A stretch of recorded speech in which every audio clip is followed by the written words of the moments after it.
Hey guys, welcome back to my channel. நீங்கள் last வீடியோவில் பார்த்துருப்பீங்க, நாங்கள் மசனக்குடி ட்ராவல் பண்ணி வந்தது எல்லாமே. இப்போ வந்து நாங்கள் ரூமை வந்து செக்இன் பண்ணிட்டோம். செக்இன் பண்ணிவிட்டு இங்கேருந்து நாங்கள் சஃபாரிக்கு வந்து கிளம்ப போகிறோம். நாங்கள் சஃபாரி லேண்டுன்னு சொல்லியிருந்த அந்த ரூம் தான், ரெசார்ட் தான் வந்து புக் பண்ணியிருந்தோம். எங்களுக்கு 4:30க்கு ஒரு சஃபாரி இருக்குதுன்னு சொன்னாங்க. நாங்கள் அதனால ரூம் எல்லாம் செக்இன் பண்ணிவிட்டு திங்ஸ் எல்லாம் வச்சுட்டு ரெஃப்ரெஷ் ஆகிட்டு இங்கேருந்து நம்ம செக்இன் கவுண்டர் நாங்கள் ரெஃப்ரெஷ் ஆகிட்டு 4 o'clock அந்த மாதிரி டைமில் வந்து நாங்கள் அந்த சஃபாரி கவுண்டருக்கு வந்துட்டோம். இங்கே பார்த்தீங்கன்னா நம்ம வந்து ஆன்லைனில் கூட புக் பண்ணிக்கலாம், இல்லை நேரில் வந்து கூட டிக்கெட் எடுத்துக்கலாம். கூட்டம் நிறையா இருக்கும்போது லைன் பை லைனில் நம்ம நேம் நோட் பண்ணி பேர் வாங்கி வச்சுட்டு நம்மளை கால் பண்ணுவாங்க. அப்போ நம்ம போய் நம்ம டிக்கெட்ஸ் எடுத்துக்கலாம். இங்கே டிக்கெட்ஸ் பார்த்தீங்கன்னா அடல்ட்டுக்கு 340 ரூபியும், சில்ட்ரனுக்கு வந்து 173 ரூபியும் வந்து சார்ஜ் பண்ணுறாங்க. 5 இயர்ஸ்க்கு கம்மியாக இருக்க சில்ட்ரனுக்கு வந்து டிக்கெட்ஸ் கிடையாது. இப்போ நாங்கள் அதே மாதிரி டிக்கெட்ஸ் எல்லாம் எடுத்தோன்னா உங்கள் சீட் நம்பரும் அவங்களே அலாட் பண்ணி தந்துடுவாங்க. இப்போ உங்கள் சீட் நம்பர் 2, 3, 5, 6 அந்த மாதிரி வந்து உங்களுக்கு சீட் நம்பரும் போட்டு கொடுத்துருவாங்க டிக்கெட்டில். இப்போ வந்து ஷார்ப்பாக 4:30க்கு எங்கள் சஃபாரி வந்து ஸ்டார்ட் பண்ணிட்டாங்க. நம்ம தெப்பக்காடுலேருந்து ஒரு 5-10 மினிட்ஸ் வந்து உங்களுக்கு ரோடு மேலே வந்து இந்த சஃபாரி வெஹிக்கிள் வந்து போகும். அங்கேருந்து வந்து ஒரு கோர் ஜோன் அப்படிங்கிற ஒரு ஏரியாவுக்கு வந்து என்ட்ராகும். இதுதான் நார்மலாக வந்து சஃபாரி டைமிங் பார்த்தீங்கன்னா ஒரு 60 மினிட்ஸ்ன்னு சொன்னாங்க. அதாவது 1 hour வந்து ஒரு சஃபாரி டைமிங் அப்படின்னு சொன்னாங்க. அதே மாதிரி இவங்க ஒரு 5-10 மினிட்ஸ் வந்து ஒரு ரோட்டு ஓரமாகவே போனாங்க. அந்த ரோட்டு மேலே போகும்போதே பார்த்தீங்கன்னா எங்களுக்கு ஸ்டார்டிங்கே வந்து 2 சைடுமே நிறைய மான்களை வந்து பார்க்க முடிஞ்சுது. பார்த்ததுக்கப்புறமா பார்த்தீங்கன்னா அது கோர் ஜோனுக்கு என்ட்ராக ஆரம்பித்தாங்க. அதாவது நம்ம மெயின் ரோட்லேருந்து ஒரு ஃபாரஸ்ட்குள்ளே, ஒரு டென்ஸ் ஃபாரஸ்ட்குள்ளே வந்து நம்ம சஃபாரி வெஹிக்கிள் வந்து உள்ளே என்ட்ராச்சு. நாங்களும் வந்து இதுக்குள்ளே என்னென்ன அனிமல்ஸ் எல்லாம் பார்க்கலாம் அப்படிங்கிற ஒரு எக்ஸைட்மெண்ட்டோடு நாங்கள் வந்து கிளம்பிட்டோம் அந்த சஃபாரி ஜோனுக்குள்ளே. நாங்கள் மேக்ஸிமம் ஆஃப் இங்கே பார்த்தது எல்லாமே மான்கள் தான் போகிற வழி ஃபுல்லாமே இருந்துச்சு. நாங்கள் மேக்ஸிமம் நிறையா அனிமல்ஸ் வந்து ஈவினிங் டைமில் வந்து உங்களால் சைட் பண்ண முடியும்னு சொல்லியிருந்தாங்க. அதனால தான் வந்து நாங்கள் ஈவினிங் சஃபாரி புக் பண்ணோம். சொன்ன மாதிரி பார்த்தீங்கன்னா கிளம்பின உடனே நிறைய மான்கள் தான் 2 சைடுமே நின்றுட்டு இருந்துச்சு. அதே மாதிரி இந்தியன் பைசன், இந்தியன் காருன்னு சொல்லக்கூடிய பைசனை கூட நாங்கள் வந்து அங்கே பார்த்தோம். மான்களும் கூட்டமாக அங்கங்கே விளையாடிட்டும் துள்ளிட்டும் ஓடிட்டும். அது ஈவினிங் டைமுங்கிறதுனால அதுவுமே வந்து அந்த சன்செட் ஆகிற டைமுக்கு பயங்கரமாக என்ஜாய் பண்ணி விளையாடிட்டு இருந்துச்சுங்க. பார்க்குறக்கே அவ்வளோ அழகாகவே இருந்துச்சு. அந்த மான்லாம் வந்து துள்ளி குதித்து ஓடிட்டே இருந்துச்சு. நாங்கள் கூட ஏதாச்சும் டைகர் சைட் பண்ண முடியுமா, லெப்பார்ட் ஏதாச்சும் பார்க்க முடியுமா அப்படிங்கிற ஒரு எக்ஸைட்மெண்ட்டோடு தான் நாங்கள் வந்து எங்கள் சஃபாரியை வந்து ஸ்டார்ட் பண்ணோம். எங்களுக்கு வந்து மான் தான் வந்து நிறையா பார்க்க முடிஞ்சுதே.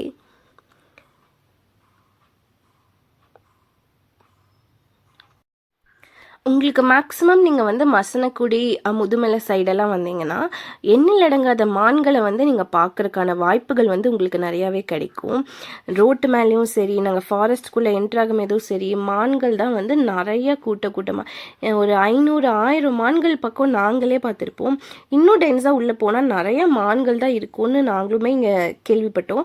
மான்களுக்கான எண்ணிக்கையே கிடையாது, அந்தளவுக்கான மான்களின் கூட்டம் வந்து இங்கே இருந்துச்சு. அதே மாதிரி நாங்கள் போகிற வழியுமே ஸ்டார்டிங் என்ட்ரானதுமே நிறைய மான்கள் தான் நின்றுட்டே இருந்துச்சு. இங்கே ஒரு மான் மட்டும் திரும்பி திரும்பி பார்த்துட்டே இருந்துச்சு. நாங்கள் கூட ஏதாச்சும் அங்கே சைடில் ஏதோ ஒரு அனிமல் வரப்போகுதோ அப்படிங்கிற அந்த ஒரு எக்ஸைட்மெண்ட்டில் தான் நின்றுட்டு இருந்தோம். பார்த்தா அது ஏதோ வெஹிக்கல் சவுண்டு, வேறு ஜீப் சஃபாரி வண்டி வந்துட்டு இருந்துச்சு. அது வந்து அதை திரும்பி வந்துட்டே இருந்துச்சு. இங்கே வந்து நீங்கள் பஸ்ஸில் மாதிரியும் கூட்டிகிட்டு போவாங்க. உங்களுக்கு தனியாக ஜீப் சஃபாரியும் இருக்கும். அதில் வந்து 8 மெம்பர்ஸ் அந்த மாதிரி நம்ம ஷேர் பண்ணியும் போய்க்கலாம். அதுக்கு பார்த்தீங்கன்னா ஒரு ஆளுக்கு உங்களுக்கு 400-500 அந்த மாதிரி சார்ஜ் பண்ணுவாங்க. இதுக்குன்னா 340 அந்த மாதிரி சார்ஜ் பண்ணுறாங்க. அதே மாதிரி போன வழியில் எங்களுக்கு மயில்களை கூட நாங்கள் பார்த்தோம். மயில்கள் பார்க்கறதுக்கான வாய்ப்புகள் கூட எங்களுக்கு வந்துச்சு. நீங்கள் வந்துட்டு அனிமல்ஸ் வந்து நம்ம ஜீப் சஃபாரியில் போகும்போது இன்னுமே நம்மளுக்கு அந்த வியூவோ எல்லாமே வந்து ரொம்பவே நல்லாயிருக்கும். ஆனால் இந்த டைம் எங்களுக்கு ஜீப் சஃபாரி ஃபுல்லானனால நாங்கள் வந்து பஸ்ஸு வந்து புக் பண்ணுற மாதிரி இருந்துச்சு. அதுக்கப்புறமா அன்எக்ஸ்பெக்டடாக நாங்கள் பார்த்தது தான் ஒரு யானை. ஒரு தன்னந்தனியாக ஒரு யானை வந்து கொஞ்சம் தூரத்தில் நின்றுட்டு இருந்துச்சு. நாங்கள் உள்ளே கொஞ்சம் மான்கள் எல்லாம் பார்த்து முடிச்சு வந்த உடனே பார்த்திங்கன்னா அந்த யானையை பார்க்கறதுக்கான வாய்ப்புகள் வந்து எங்களுக்கு கிடைச்சிது. ஒரே ஒரு யானை மட்டும் நின்றுட்டே இருந்துச்சு. ரொம்ப நேரம் அதை பார்த்தோம் நாங்களும். ஆனால் கொஞ்சம் டிஸ்டன்ஸில் தான் பார்க்க முடிஞ்சுது. அந்த யானை வந்து தனியாக நின்று தண்ணி குடிச்சிட்டு இருந்துச்சு. அதே மாதிரி பார்த்திங்கன்னா இந்த சைடுமே நம்ம லெஃப்ட் சைடு பார்த்திங்கன்னா அங்கேயுமே ஒரு யானை வந்து தனியாக நின்றுட்டு இருந்துச்சு. எல்லாமே வந்து கொஞ்சம் உள்ளே இருந்த மாதிரி தான் இருந்துச்சு. ஆனால் நாங்கள் வந்து நல்லாவே பார்க்க முடிஞ்சுது.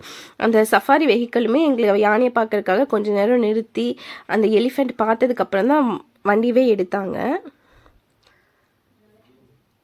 அதே மாதிரி மான்களும் பார்த்தீங்கன்னா அங்கங்கே நின்றுட்டே இருந்துச்சுங்க. 2 சைடுமே நாங்கள் வண்டி போன 2 சைடுமே அவ்வளோ மான்கள் வந்து நின்றுட்டு இருந்துச்சு.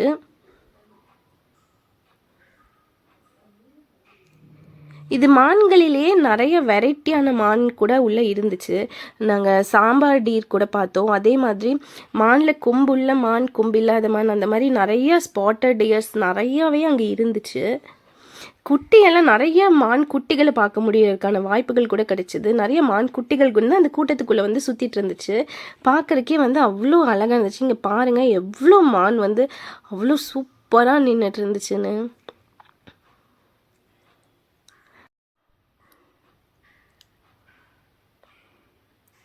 என்ன இருந்தாலும் இந்த ஃபாரஸ்ட்குள்ளே வந்து நம்ம மான்களை பார்க்கறதுக்கான அழகே தனிங்க.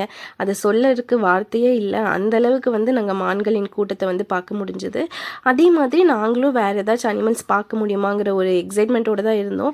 அங்கங்கே சின்ன சின்ன தண்ணி அந்த ஓடையெல்லாம் இருந்துச்சு. அங்கே ஏதாச்சும் இருக்குமா அப்படிங்கிற அந்த ஒரு எக்ஸைட்மெண்ட்டோடு இருந்தோம். அதுக்கு தகுந்த மாதிரி கொஞ்சம் தூரம் தள்ளின உடனே பார்த்தீங்கன்னா ஒரு 20-30 பைசன், இந்தியன் காருன்னு சொல்லக்கூடிய பைசனை வந்து நாங்கள் பார்க்கக்கூடிய வாய்ப்புகள் வந்து எங்களுக்கு வந்துச்சு. இவ்வளோ பைசனை வந்து ஒட்டுமொத்தமாக இப்போ தான் நான் ஃபஸ்ட் டைமாக நேரில் பார்த்தேன். ஒரு 30 காட்டு மாடுன்னு சொல்லக்கூடிய அந்த பைசன் வந்து ஒரு 30 ஒரே இடத்துல வந்து சுற்றிட்டு இருந்துச்சு. அதுவுமே பார்த்திங்கன்னா ஒரு சிலதெல்லாம் வந்து ரொம்பவே பார்க்க அவ்வளோ பெருசாக இருந்துச்சு. நீங்கள் அங்கே பார்த்தீங்கன்னா தெரியும், எங்கள் வண்டியவே ஒரு பைசன் வந்து பார்த்து முறைச்சிட்டே இருந்துச்சு. நாங்களும் வந்து அதையெல்லாம் நின்று ஒரு 5 மினிட்ஸ் பார்க்கறதுக்கு எங்களுக்கு டைமிங்கும் கொடுத்தாங்க. நாங்கள் அதை பார்த்து ஃபோட்டோஸ் எல்லாம் எடுக்க முடிஞ்சுது. ஆனால் இவ்வளோ கூட்டமான ஒரு பைசனை வந்து இப்போ தாங்க நான் ஃபஸ்ட் டைம் நேரில் பார்த்தேன். இது பார்க்குறீங்களா, நீங்கள் அந்த பக்கம் போகிறது இது வந்து தான் ஜீப் சஃபாரி. இந்த ஓப்பன் ஜீப்பில் தான் வந்து நம்மளுக்கு சஃபாரியை கூட்டிகிட்டு போவாங்க. எங்கேயுமே கொஞ்சம் அந்த பைசன் பக்கத்தில் எங்கேருந்து ஒரு 100 மீட்டர் டிஸ்டன்ஸ் தாங்க இருக்கும். அந்தளவுக்கு தான் அந்த பைசன் வந்து நின்றுட்டு இருந்துச்சு.